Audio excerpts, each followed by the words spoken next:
choice between extremes as French vote nears peak. Reuters. By Ingrid Melander and Pascal Anthony. Paris. France voted on Sunday in the first round of an intensely battled presidential decision that could characterize the eventual fate of the European Union, and is certain to be viewed as a gauge of the defiant outrage that has gotten upsets Western politics. Over 50,000 police and 7,000 warriors upheld by fast reaction units watched lanes 3 days after a presumed Islamist shooter gave dead a policeman and injured 2 others in the core of the capital. Paris voters will choose whether to back a genius EU moderate newcomer, an embarrassment-ridden veteran preservationist who needs to cut open use, a far-left Eurosceptic admirer of Fidel Castro, or a far-right patriot who, as France's First Lady President, would close fringes and dump the euro. The last surveying stations were because of shutdown at 8 p.m. 1800 GMT,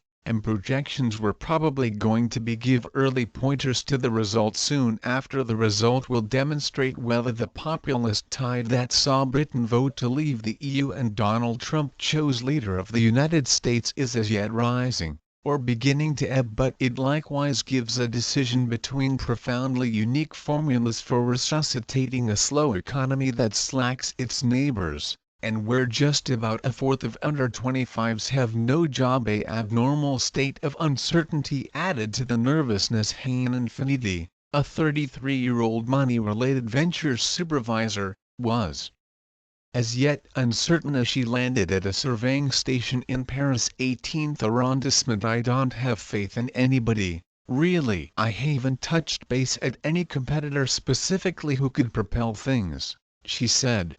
Extremely pessimistic despite fears that expansive frustration with legislative issues could keep voters away. Surveyors evaluated that the turnout, in reasonable climate across the nation, would be extensively in accordance with the last race 5 years prior, at around 80%. Emmanuel Macron, 39, a moderate ex-financier who set up his gathering only a year back, is the feeling surveys most love to win the first round and afterward beat far-right National Front pioneer Marine Le Pen in the two-man overflow on May 7, changing the landscape. If they start things out in second on Sunday, it would for all intents and purposes rehash a political scene commanded for a long time by standard groupings from the inside left and focus right. It. Woo.